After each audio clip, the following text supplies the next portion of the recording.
اللہ کرم فرمائے. شوہر کی اپنے آپ میں ایک عظمت ہے. حدیث پاک میں ہے کہ جو عورت اپنے شوہر کا کام کرتی ہے اس کی ضرورت کے، تو آقا فرماتے یہ اس کے لیے صدقہ ہے. عورتوں نے ایک مرتبہ آقا سے پوچھا یا رسول اللہ، مرد حضرات میدان جنگ میں جاتے جہاد کرتے، ہم کیا کریں، ہمیں تو جانے کی اجازت نہیں.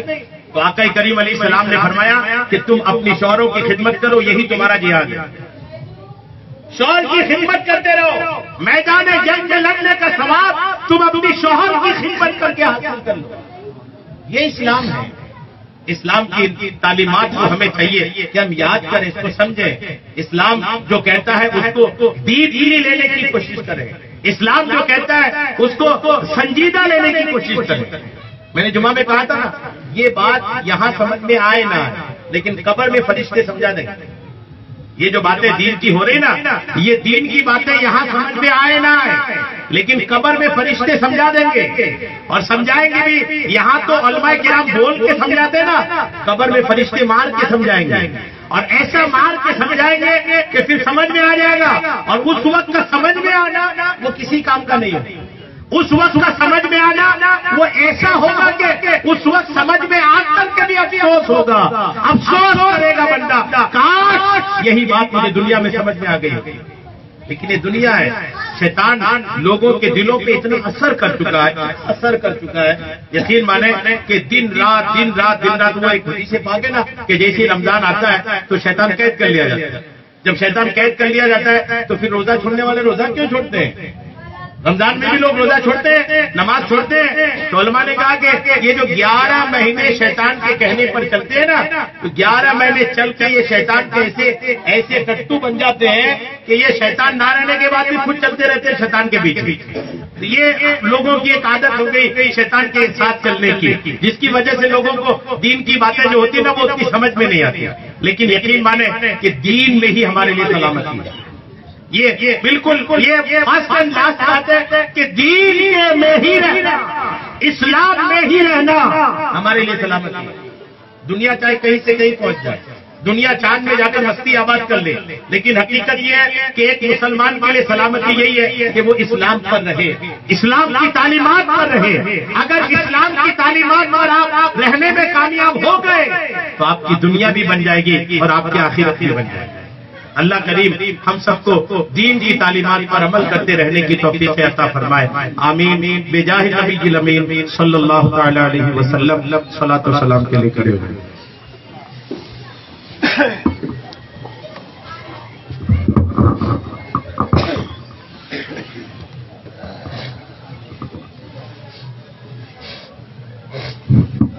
سلام علیک یا رسول اللہ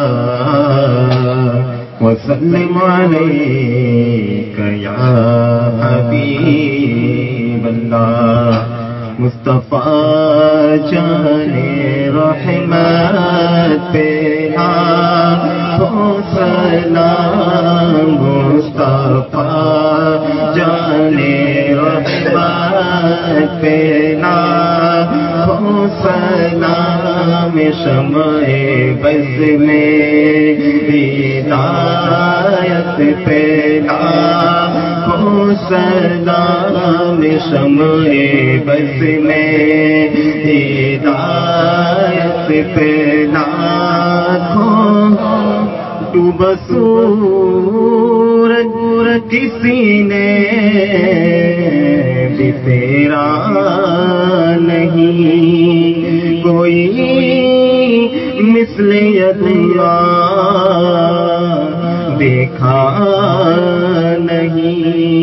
جس کی طاقت کا کوئی ٹھکانہ نہیں، جس کو بارے دو عالم کی پرواہ نہیں.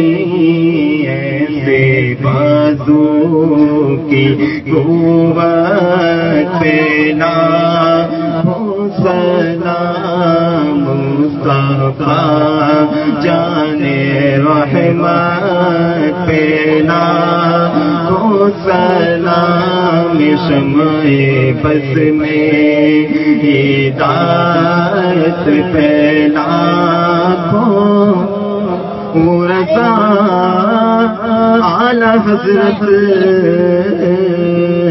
بریلی کے شاہ ڈال دی قلب میں عظمت مصطفیٰ جس کا سنی مناتے ہیں یوم رضا اس امام اہل سنت پہلا ہو سلام مصطفیٰ جانے رحمت پہلا ہو سلام شمع بس میں ہدایت پھیلا کاش محشر میں جب ان کی آمد اور بھیجے سب ان کی شوکت پہ لاکھوں سلام تو مجھ سے خدمت کے قدسی کہے ہاں رضا مجھ سے خدمت کے قدسی کہے ہاں رضا مصطفیٰ جانے رحمت پیدا ہو سلام شمع بس میں ہدایت پیدا صلاۃ والسلام علیک یا رسول اللہ وعلی آلک واصحابک یا حبیب اللہ صلاۃ والسلام علیک یا نبی اللہ وعلی آلک واصحابک یا نور اللہ. تشریف